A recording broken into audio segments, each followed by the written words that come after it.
আসসালামু আলাইকুম বন্ধুরা। ইউরো কাপের কোয়ার্টার ফাইনালে পৌঁছে গেল নেদারল্যান্ডস। সেমিফাইনালে ওঠার লড়াইয়ে তারা খেলবে অস্ট্রিয়া বনাম তুরস্ক ম্যাচের জয়ী দলের বিরুদ্ধে। রোমানিয়া এমন গ্রুপ থেকে চ্যাম্পিয়ন হয়ে দ্বিতীয় রাউন্ডে উঠেছিল, যে গ্রুপে ছিল বেলজিয়াম, ইউক্রেনের মতো দল। 2000 সালের পর প্রথমবারের মতো ইউরো নকআউট পর্বে খেলতে আসে তারা। তবে রোমানিয়ার সেই স্বপ্নযাত্রা বেশি দূর এগোতে পারেনি। রোমানিয়াকে 3-0 গোলে হারালো ডাচ বাহিনী। প্রথমার্ধে নেদারল্যান্ডস এগিয়ে ছিল 1 গোলে। দ্বিতীয়ার্ধে হলো 2টি গোল। মিউনিখে আজ ডাচদের জয়ে গুড়া গোল করেছেন ড্যানিয়েল ম্যালেন। দলের হয়ে অন্য গোলটি করেন কোডি গাকপো।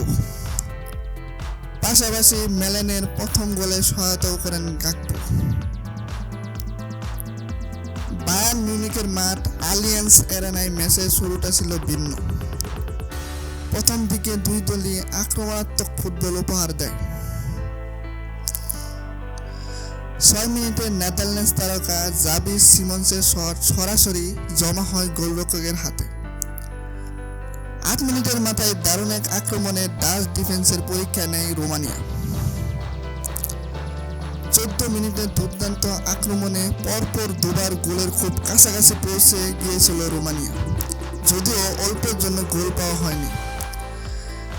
শেষ 16তে নেদারল্যান্ডসের সামনে পড়াতে খেয়ে হারিয়ে ফেলে রোমানিয়া। ডাচদের দারুণ ফুটবলের সামনে অসহায় আত্মসমর্পণ করে তাদের কাউন্টার অ্যাটাক ফুটবল। নেদারল্যান্ডসের বিপক্ষে 3-0 ব্যবধানে হেরে শেষ 16 থেকেই বিদায় নিতে হলো রোমানিয়াকে। পাসিং ফুটবলে রোমানিয়ার গতি মন্থর করে আক্রমণে যাওয়ার চেষ্টাও করে ডাচরা। 20 মিনিটের মাথায় কোডি গাকপোর নিচু অ্যাঙ্কেলের শট গোলকিপার ফ্লোরিন নিতার নাগাল এড়িয়ে জালে জড়িয়ে যায়। বা প্রান্ত দিয়ে বক্সের ভেতর দুই রোমানিয়ান খেলোয়াড়ের ফাঁদ এড়িয়ে দারুণ ফিনিশিংয়ে লক্ষ্যভেদ করেন লিভারপুল তারকা। এবারের ইউরোতে এটি ছিল গাকপোর তৃতীয় গোল। 26 মিনিটে অল্পের জন্য দ্বিতীয় গোল পাওয়া হয়নি নেদারল্যান্ডসের। স্টেফান ডি ব্রিজের হেড অল্পের জন্য পোস্টের বাইরে দিয়ে যায়। ডান প্রান্ত দিয়ে মূলত ডেনজিল ডামফ্রিসই সবচেয়ে বড় হুমকি হয়ে ওঠেন রোমানিয়ার জন্য। 44 মিনিটে সুবর্ণ সুযোগ খেলাই নষ্ট করেন জাবি। প্রথমার্ধ যোগ করার সময়ে দারুণ একটি সুযোগ তৈরি করে রোমানিয়া, যদিও পাওয়া হয়নি কাঙ্ক্ষিত গোলটি। এগিয়ে থেকে বিরতিতে যায় নেদারল্যান্ডস। 63 মিনিটে নেদারল্যান্ডসের হয়ে আবারও গোল করেন গাকপো। তবে VAR অফসাইড প্রমাণিত হওয়ার কারণে গোলটি বাতিল হয়ে যায়। 73 মিনিটে বাঁ পাশ থেকে ভার্মেনের ডান পায়ের শট 1 ইঞ্চি বাইরে দিয়ে চলে যায়।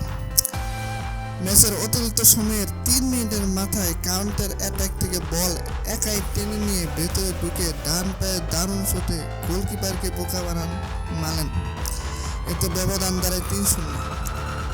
এদিন সারা ম্যাচে 2/3 ক্ষেত্রে বলের দখল রেখেছিল নেদারল্যান্ডস। গোলেরও প্রচুর সুযোগ তৈরি করেছিল। সব মিলিয়ে নেদারল্যান্ডসের জয়ের ব্যবধান আরও বাড়লেও অবাক হওয়ার কিছু ছিল না।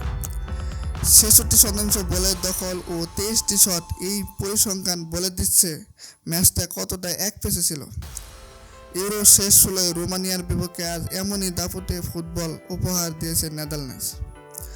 2008 সালের পর এই প্রথম ইউরো কাপের শেষ 8-এ গেল নেদারল্যান্ডস।